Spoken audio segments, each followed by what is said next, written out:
වෙලා තියෙන්නේ. Wire short වෙලා තියෙන්නේ. ඇයි? බයයි. තැති ගැන්විලා ඉන්නේ. දැන් පේනවා තමා ඉදිරියේ එක යකඩ කූර සවියමින් තියෙනවා. දැන් දැනෙනවා ඇඳන් ඉන්න කෝට් සූට් බූට් වෙනුවට ජම්පරේ ළඟ එන වාදෝ කියන සැකය බය දැන් දැනෙන්න පටන් අරන් තියෙනවා. ඔන්න ලොක්කා පිස්සු කෙලින්න පටන් අරන් තියෙනවා. ඒ ඇස්සේ රනිල් වික්‍රමසිංහ මම දැක්කා දැන් ගාල්ලේ ගිහිල්ලා නේ ගාල්ලේ ඉන්න සූත්‍ර පංචයත් එක්ක සෙට් වෙලා අන්න දැන් කියනවා කතාවක්. මොකද්ද? මේ ප්‍රාදේශීය සභා නගර සභාවල බහුතර බලය ජාතික ජන බලවේගයට යන්නේ නැහැ. ඒක හම්බෙන්නේ විපක්ෂයට.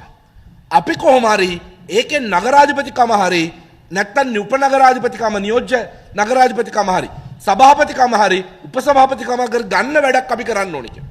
මං කියන්නේ රනිල් වික්‍රමසිංහ නැවත සමාලෝචනයක් කරලා බලන්න ඕනේ. මොකද්ද? මහමැතිවරණයේදී ඒ පක්ෂ වලට ලැබිච්ච ඡන්ද ප්‍රතිශතය කොච්චරද කියලා. මහමැතිවරණයේදී තමාගේ පක්ෂයට හම්බෙච්ච മന്ത്രി දූරගාන මොකද්ද